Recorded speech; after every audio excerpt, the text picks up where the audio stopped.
Welcome to Cannon Fodder, a behind-the-scenes look at the Glass Cannon Network.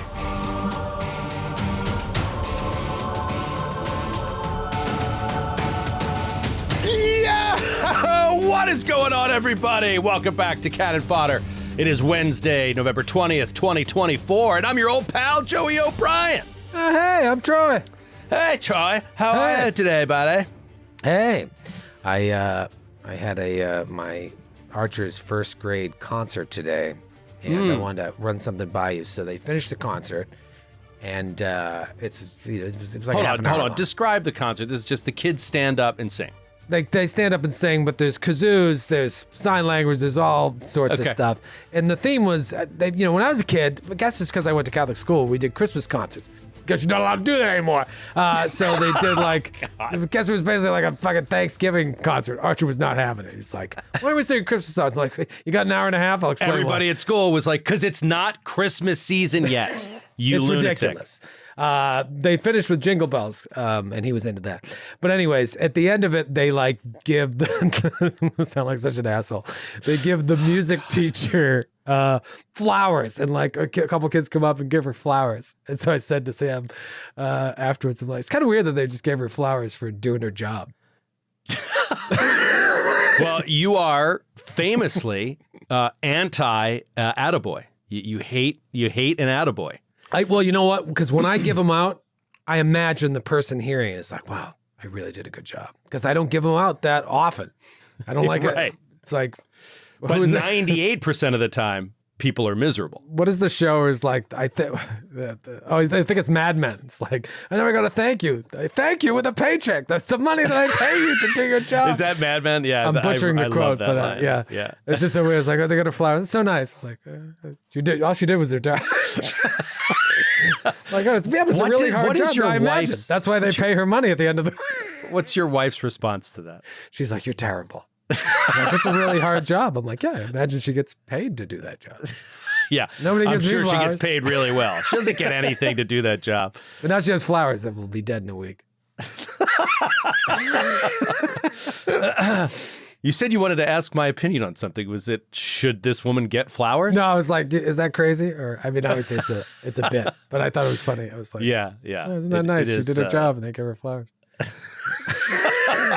Give you flowers for doing your job. It's funny, the PTA, though, every other week is like, it's National Cupcake Day. Let's make sure we bring all cupcakes in for the teachers. National Thank a Teacher Day. Everybody said, I'm like, how many times are we going to thank these teachers? We're very grateful. We're very grateful.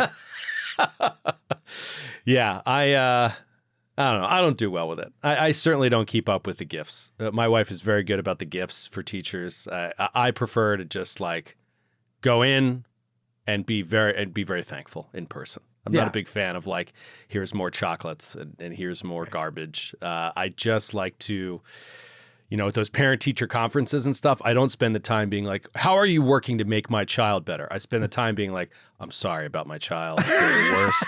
And what you do is life-changing for us. So thank you so much. Sam goes all out for the gifts. She's baking bread. She's making homemade vanilla. She's like, I'm like, thank God for you. Because as much as I love Christmas, I get very stressed out about gifts. I've got 8 or 9 spreadsheets because I the fact of we got to buy these gifts for everybody, it stresses me out. It stresses everybody out. But I just want to get that done so I can go back to listening to music and drinking eggnog. It's all very stressful. I just heard a bit from I think it was Gaffigan. I think it was Jim Gaffigan did a bit about how being a dad is a lot like being a backup quarterback in the NFL, in the case where you have to step in and do something that normally the starting quarterback has to do. And you come in and everybody's like, ugh, this isn't going to go well. And you feel completely stressed and totally out of your element.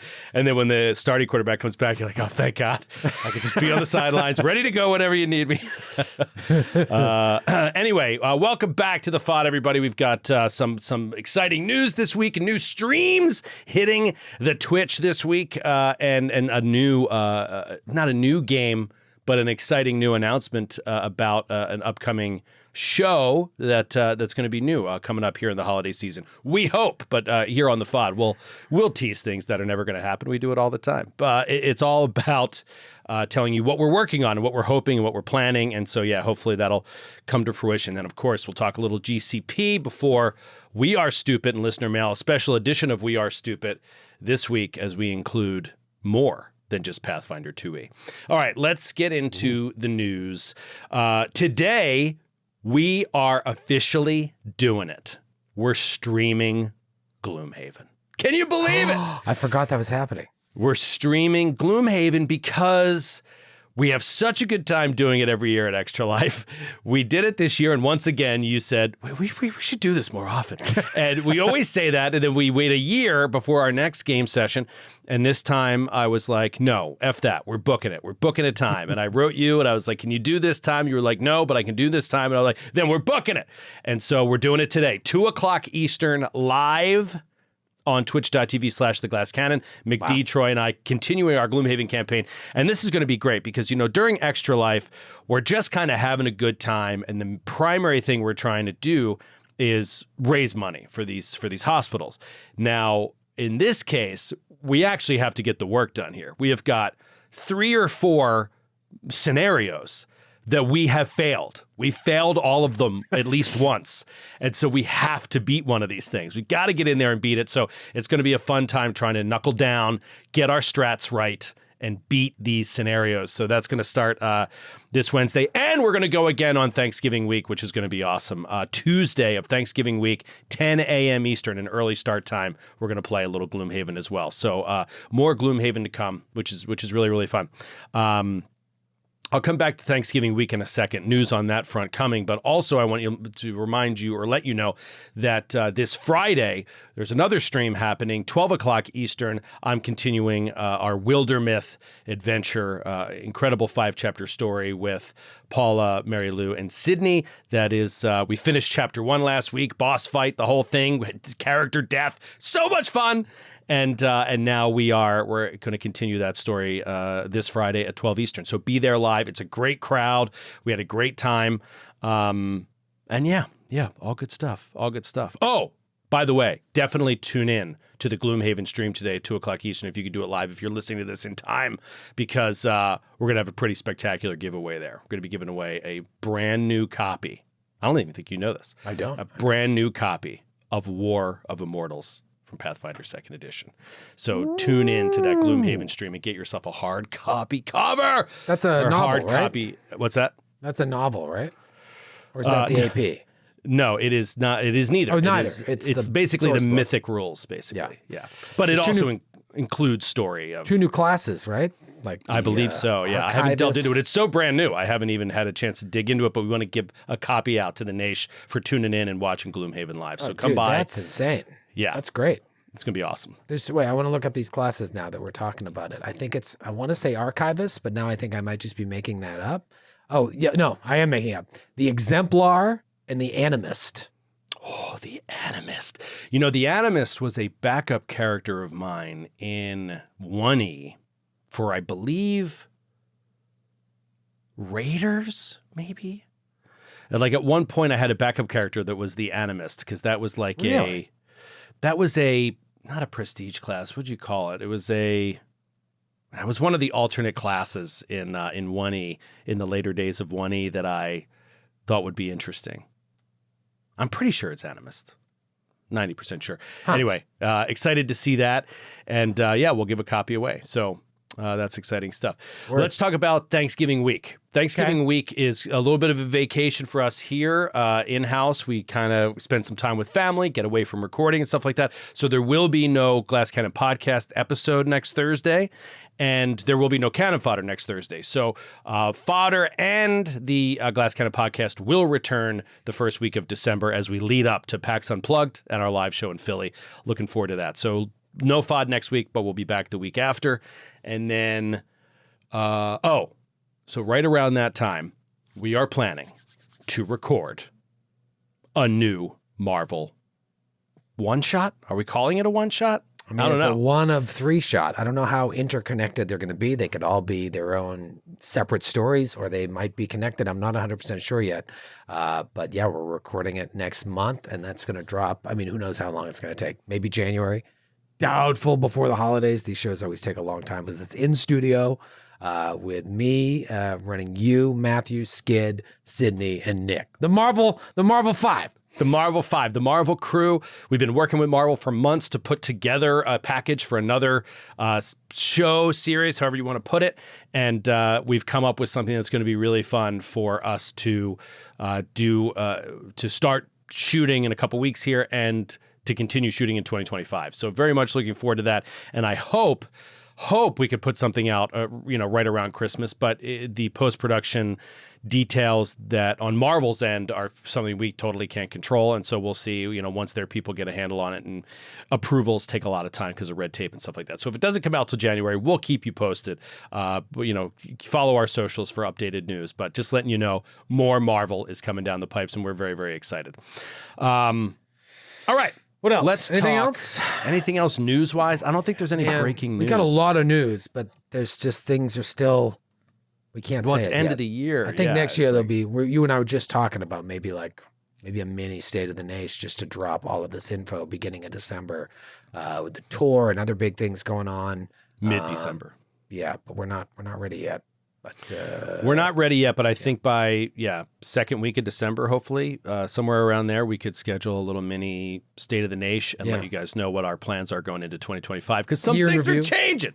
Yeah, and very excited for those changes, but we're not quite ready to announce. So stay tuned for that.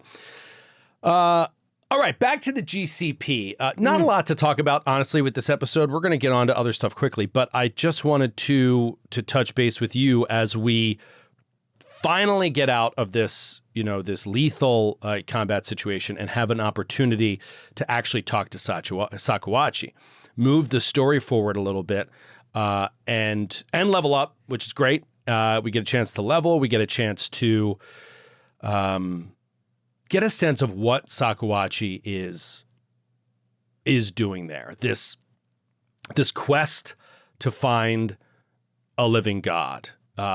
And what's happening in the city with all the labyrinthine, whatever. It is still a little bit vague, obviously, but we are moving in the right direction here in terms of understanding more about who this person is. It's very weird to meet an NPC and just be fighting with them for like 3 or 4 straight episodes without getting a chance to talk to him. And we finally get a chance to sit down and find out that his people are under some sort of imminent threat. Perhaps that imminent threat is Osoyo, maybe. We don't know. It was never named to him by his people. It's kind of an interesting mystery. So this book opens up, I'm asking you from a GM perspective, reading into. So this book opens up with a kind of a mini encounter here that is not too deadly. It was deadly in our case, but that was because of previous decisions lingering over from book 1. But like a little mini combat to raise the stakes, say that raiders are after this guy or something, whatever they're doing there, and he is on a separate quest. How do you did you change anything about how it's portrayed? Is what happened what you expected? We sort of fight, rest, and then he tells us his story. Is that sort of the flow of the open for book 2? Yeah, like I said, I don't know if it was last fodder or the fodder before, like had you not chased that hobgoblin, I'm pretty sure I would have let you rest and level up. In the observatory. Yeah, in the observatory. And then once you got outside, Narthkeza and her crew would jump you, basically. Right. I think that's what I would have done. I mean, who knows? There's a lot of factors that depend on like how that fight was going. But that was my gut said that based on where you guys were at, you were going to hold off and then go deal with that encounter. As written, it has them like circling the building, but just kind of waiting to see how that first wave does. But, you guys don't know that. In my eyes, they were like, they chased Sakuachi into the building or like chased him, and then maybe this first group found, I think he's in this observatory. Oh, the door's locked. He must be in there. And they're banging down the door. You guys appear. And so there could have very, very easily been some time before those others found you. But where you didn't choose to rest, I figured like that group was outside and jumped you. So anyways, I mean, I think it's so reasonable. So like I was thinking now I know more because of episode 60 that I did not know before. Like what I know now is purely from a meta standpoint. Well, actually, it's not purely meta. It's like it's actually more narrative than meta, which is like you said you'd allow us to rest. I'm thinking, well, that's just very generous because like if one guy came running out and was like, they're all in there, they're all beat up, one of them's down, but I can't beat him myself. Come help me.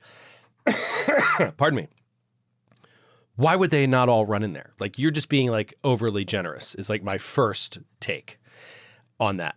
But then with stepping out into the city and seeing what's actually happening here, it is absolutely within the range of outcomes that even right outside the observatory, they don't find it. Like the raider runs out and gets lost among the buildings and they don't have a way right in.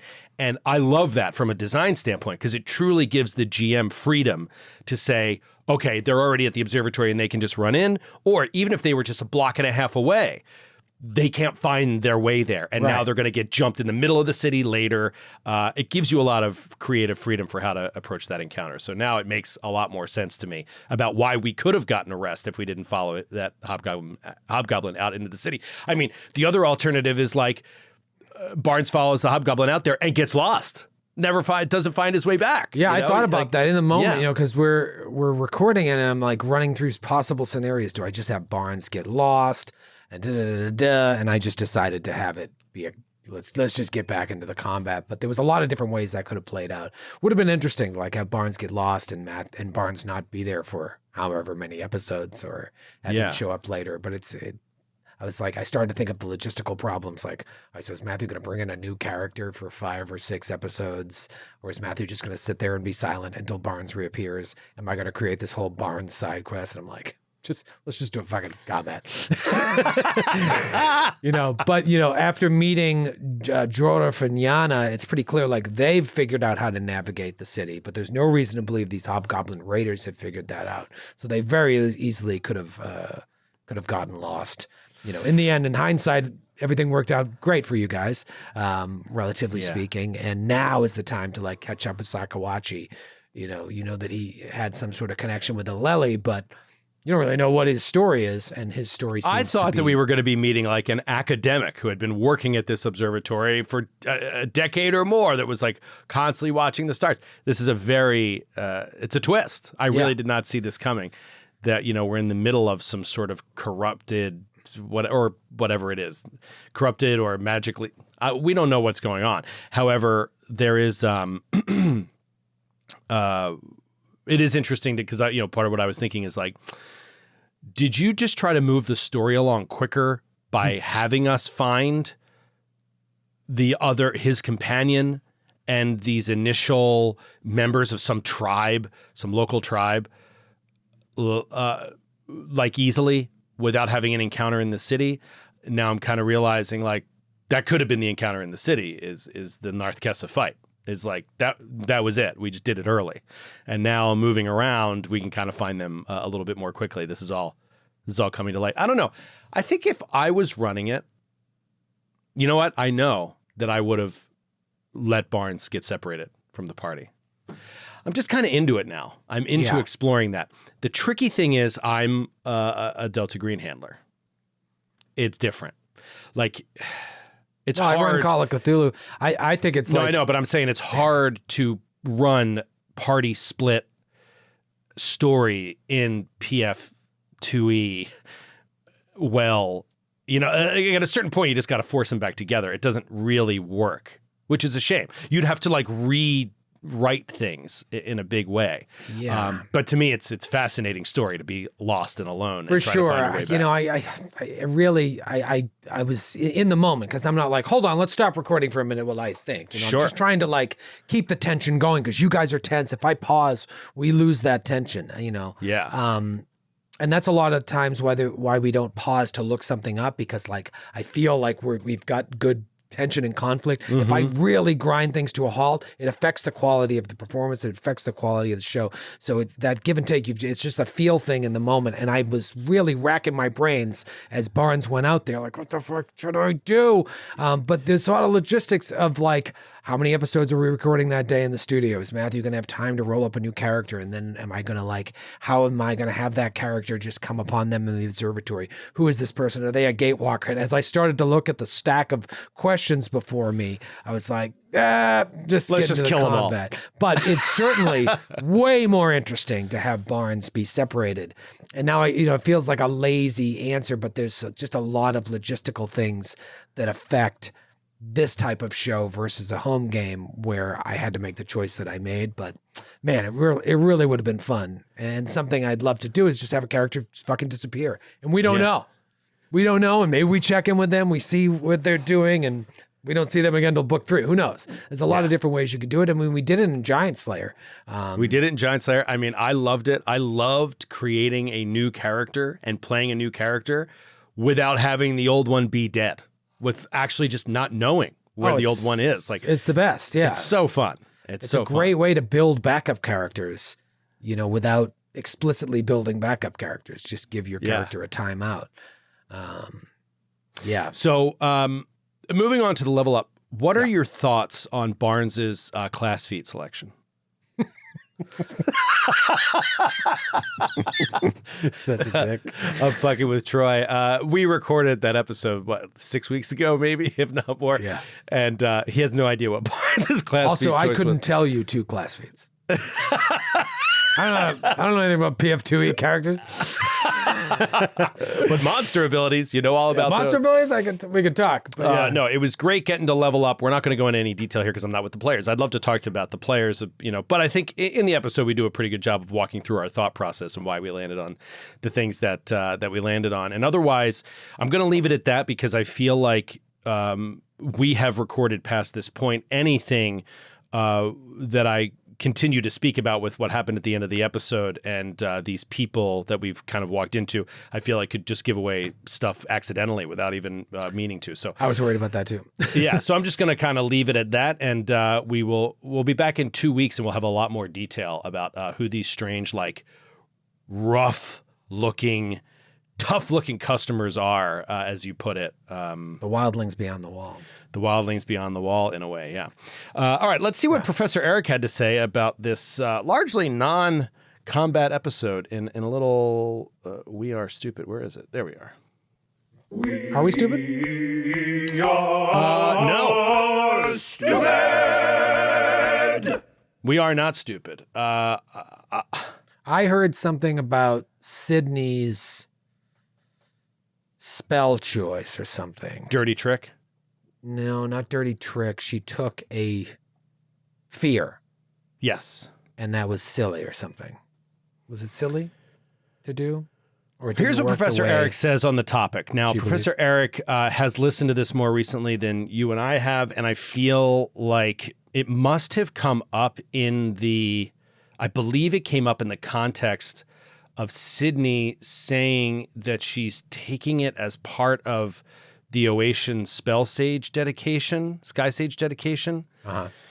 So he says, regarding the cantrips and ranked spells from the Oasis Spell Sage dedication, quote, each of these spells must be from the divination school, unquote. With schools going away in the remaster, this can be a bit tricky, but fear was not a divination spell. So maybe that is the source of people mentioning this. True Strike / Sure Strike now in the remaster is a divination spell and could still be a strong candidate for a Magus, especially as it doesn't have the manipulate trait, so it wouldn't provoke on its own. Mm-hmm. Force Barrage was evocation, not divination. Pre-remaster, obviously, it's an evocation spell. So that's all Professor Eric said on the topic. So we got to go back to Sydney, look back at this, and be like, hey, if you're taking this as part of your leveling up your Oatian Sky Sage, you can't. You're gonna have to be something that at least previously was under the divination spells. Yeah, which would work for Sure Strike. It's his suggestion. Sure Strike is a phenomenal spell, I think, for a Magus. It's a one action spell that then allows you in your 2-action spell strike to roll twice and take the better result on the attack. I mean, it's phenomenal. So I think that's definitely the way to go. Sydney, I understand. I appreciate where Sydney was coming from. Sydney was trying to proc her own fear feat, where she gets temporary HP whenever anyone around her is feared or is suffering from fear. So, but I just don't think it synergizes that, or I don't think it's legal to use that spell in that case. Also on Sydney, why do we always get extra notes on Sydney's level ups? Come on, Sid. No, this one is not anything wrong. It's just, remember from Professor Eric, Dirty Trick does require a free hand. And Asta is often two-handing her katana. It's a free action to drop the hand, but then she needs to spend an action to re-grip it. It does feel like a good choice for some options, but you need to keep track of your hands. So it's a good note, and we'll let Sid know about that. Yeah, for sure. Okay, this is a good one. Quote from Professor Eric. Quote, there was a lot of chatter about the critical fail on treat wounds on Zephyr and how it should have killed her, not taken her to dying 3. Are you aware of this? Yeah, because do you recall that I was just treating wounds like off the side and didn't read the rules for treat wounds? I was like, I rolled a natural 1 on Zephyr, and she was dying 2, I think. Yeah. And so took her to dying 3. And some people are like, your critical failure should have taken her dying 4, but it doesn't work like that. Correct. So to quote Professor Eric, there was a lot of chatter about the critical fail. They are wrong. You guys got this right.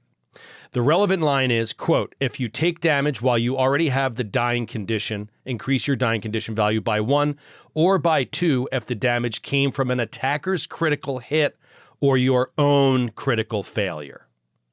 Yeah. The critical fail by Ramius was neither an attacker's crit nor Zephyr's own critical failure, so it would still only increase by 1. This also makes sense because if a regular failure doesn't do damage, a critical failure should not be increased by 2. Even on a regular fail, you don't deal any damage. Yep, so that is... just put that to rest. And that's it. I mean, that's it for We Are Stupid for that episode. Obviously, there wasn't a lot going on. We will see if there will be more in future weeks for our friend Professor Eric. But I have another one. I've got a We Are Stupid little bonus from Jussi, Jussi, not sure how to pronounce your name. I apologize. From Helsinki, Finland on Get in the Trunk. Get in the Trunk, We Are Stupid. Get in the trunk?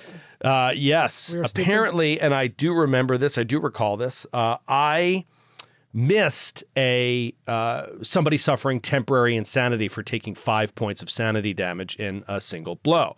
I would assume that this is there's some spoilers. I would assume it's pre where you are now. Where the characters are now, it is not relevant. If you're talking about a role that happened earlier in this season, then yes, you are correct. And I did say at one point that is a Call of Cthulhu rule. In Delta Green, you suffer these when you hit a breaking point.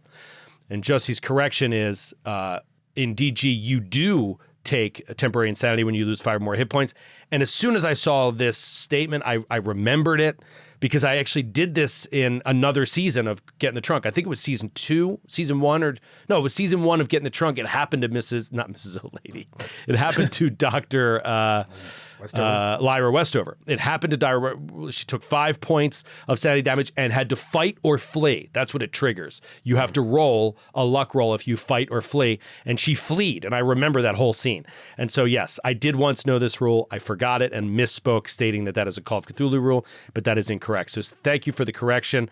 And Jussie said that they GM both systems and can often get the two confused between Delta Green and Call of Cthulhu. So, dude, I had a little weird, stupid moment that was just I misread something from the book. This might be interesting to GMs. So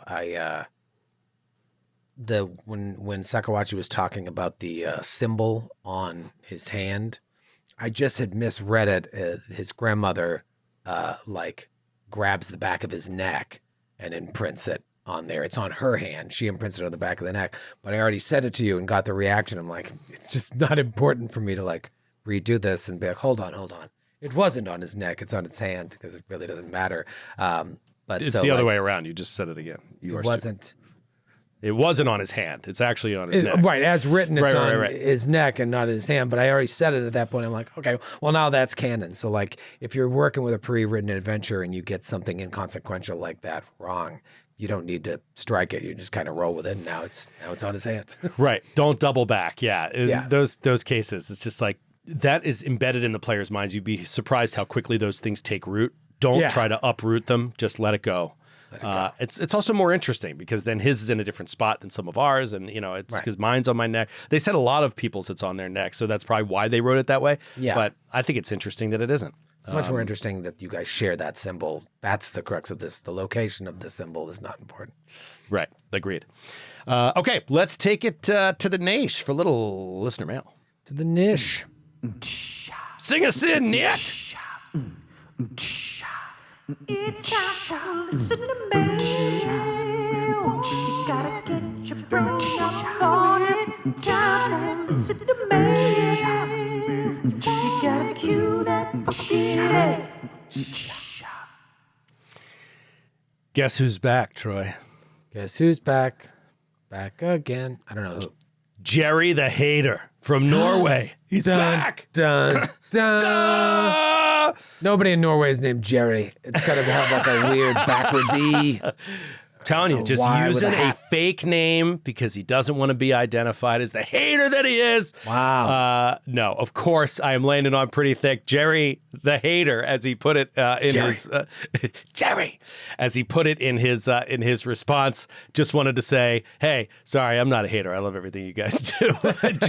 just thought that this might be something that you're doing because of bringing in new characters.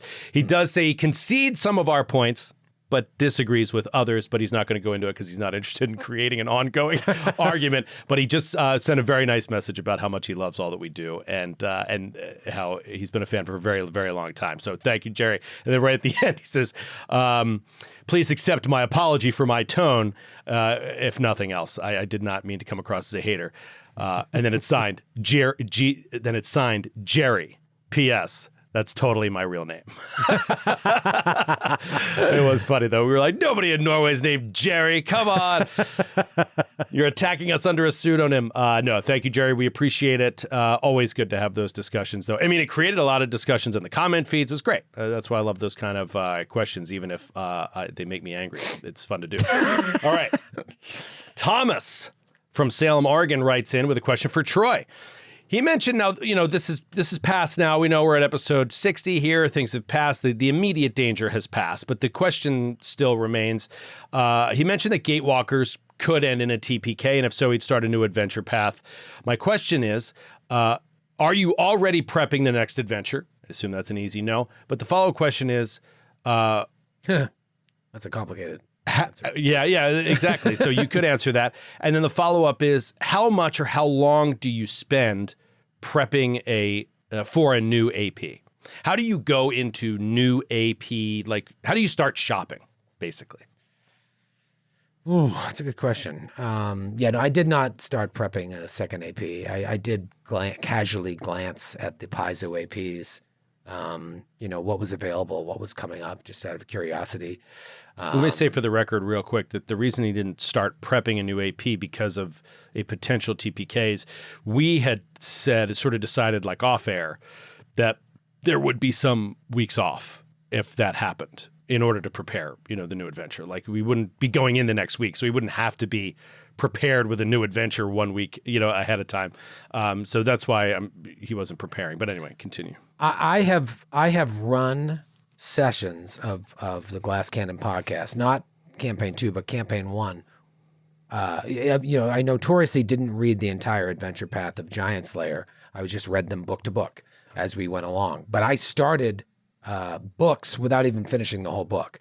Like I don't need to read everything before I do it. I feel like if I get a sense of what's happening, everything that I need to know, everything that I think the heroes are about to do, that's enough for me to get going. I don't find it super helpful because I also forget about things to read everything in advance. It's nice to do it. I did it with Gatewalkers. I was like, let's try this. I certainly did it with Time for Chaos, which was a bear because Mask and Nyarlathotep is fucking 900 pages long and a textbook size. So like I read that and like, going into each season, I reread the chapters that I thought would be relevant before I actually started my prep. So prepping Call of Cthulhu is way different from Pathfinder. I find Pathfinder 2e to be exceptionally easy to prep. The harder things to prep are open-ended role-playing stuff. And sometimes I'll overly prep it. Other times I'll under-prep it and just kind of have bold strokes ideas and then, create characters on the spot. And I always find that works out better. But if there's certain things that I want to get across and certain information that needs to be disseminated in a certain order, I'll heavily prep that. But like if you told me we were going to TPK this coming Thursday and we had a recording on the books before within at least 2 weeks, I could start a new adventure path. I don't think I'd need to spend a lot of time prepping Pathfinder. 2E is just... It's really, really easy. I find the mechanics, especially for encounters, encounter prep, it takes so much less time than it did in first edition. And Foundry is a lot of the reason for that too. Everything is a finger click, a click away, fingertip click away. Do you click with your finger like an old 1940s steno? I don't know what I was trying to say, but yeah, if I had 2 weeks, I could start a new AP. 2 weeks would be great. I could do it in a week. I'd prefer to. Yeah, I agree with that. I wouldn't be too juiced to start in a week, but I think 2 weeks is fine. I certainly don't need to read an entire AP to start running it. I think that the GM having some degree of knowledge of the players is not bad. To have your kind of a limited foresight as to what is happening. It helps you focus on the here and now. It helps you not have too many plans. Like if you read, let's say it's not even a huge one. Let's say it's a 3-book AP. If you read it through to the end, there is a danger of seeing and envisioning what we psychologists call a memory of the future, where you feel like you already can see what the PCs are going to develop into by the end and how they'll fit into the end story. And then even subconsciously through a bias, start edging things that way. And, that can be dangerous as well. So knowing the information, yes, that's a good thing, but it comes back to that with great power comes a great responsibility thing. If you know all of that, you also have to know how to forget it and be in the moment with the characters, focusing on only what's right in front of them and letting what happens, even if it feels like it could throw off the ending you envisioned, so that because you'll have plenty of time to rebuild that, as you go. And every pre-written AP requires a different approach. Every book, every section of each book requires a different approach. Like I think back to Skirkatla's camp. Like I really needed to get a good sense of all the shit that was going on so that I could appropriately foreshadow. When you first climb that mountain and look down into the valley and see that, like I want to be able to mention some temple looking shit so that later, 40 episodes later, however long it was, when you infiltrated that temple and fought like a priest of Pharasma. I can't remember what it was, or not Pharasma. But anyways, I wanted to be able to know those things so that I could properly foreshadow. And so reading ahead is important in that sense. But if it's not germane to what the players are actually going to see in the first couple episodes, think about it. We could do... Well, think about Skirkatla's tomb and the entire camps on top of that mountain. What in the shit do you need to know about that mountain during the orc invasion of Trunau? Right. Nothing. Nothing. No. You don't even learn about the giants until, you find Screed's letter that he was working with some hill giant. And even then, it's not until part 3 of book 2 that you infiltrate that giant camp. Yeah. So, keeping your focus narrowed is good. For me, I would say I have the luxury, as a, partner with Paizo, to just get access to these PDFs and just read them quick, which is great. Yeah. But even with that access, I think the main thing I would focus on if I was choosing an AP is the beginning. It's like the first book has to grab you. The initial thing has to be very interesting to you and your players. If you hear that it gets weak or it doesn't end strong or whatever, like, don't worry about that. If you start strong with your players, you're going to end up with a great campaign. You can always adjust and change anything you want.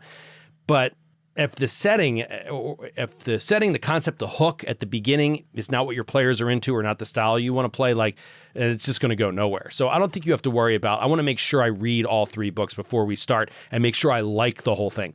I wouldn't worry about that. If you like the beginning, then get started, because you can always adapt and change as you go. I mean, these things are also written in such a way that, like, you could, at the end of a book, you could always just stop and go play a module if you wanted with these same characters. Like, they all have an arc. They all have a beginning and an ending.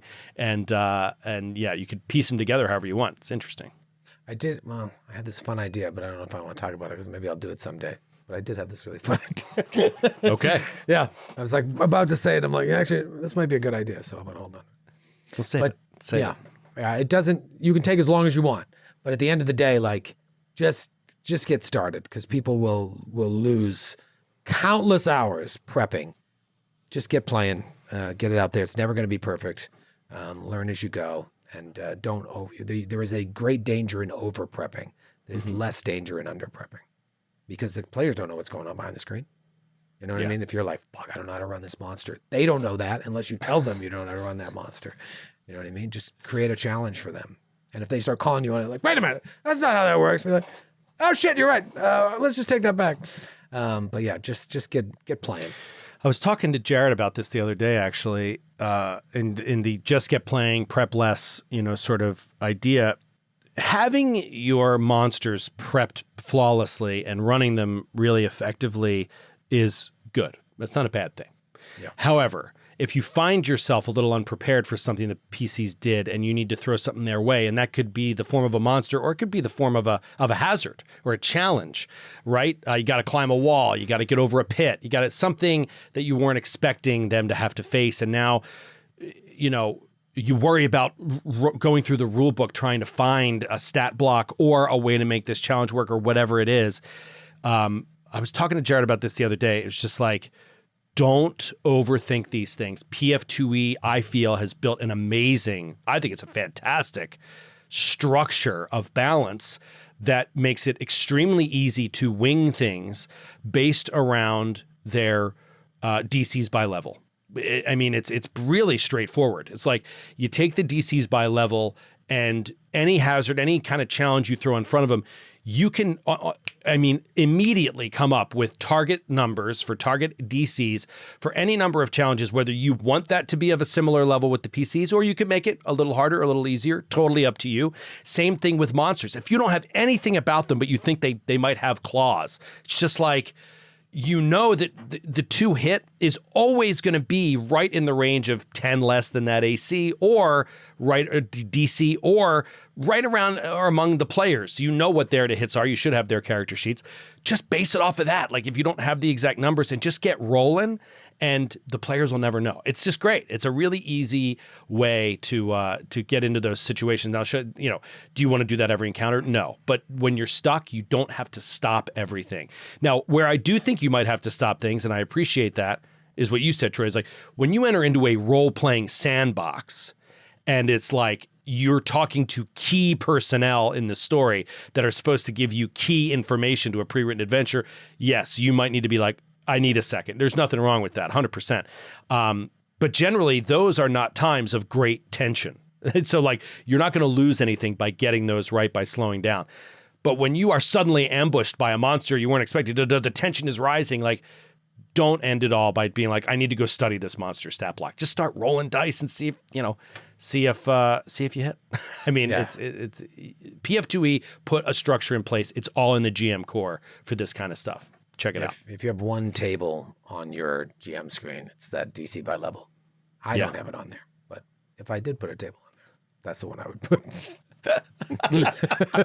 All right, that's going to do it for this week, guys. Thank you so much for hanging out with us. We hope everybody has a fantastic Thanksgiving next week. Remember, if you're hearing this early, check us out live on Twitch, 2 p.m. Eastern Time, 11 a.m. Pacific. Today, we're playing some Gloomhaven. Going to be fun. Big giveaway, War of Immortals. Then on Friday, more Wildermyth with Joe and the girls. So come and check it out on Friday at noon Eastern, 9 a.m. Pacific. And then No Fodder next week. So now we say goodbye and happy Thanksgiving. We're thankful for all of you. Have a wonderful holiday, and we'll see you in a couple weeks. Take it easy, everybody. My shirt matches my hat. That's just smart. That's just smart.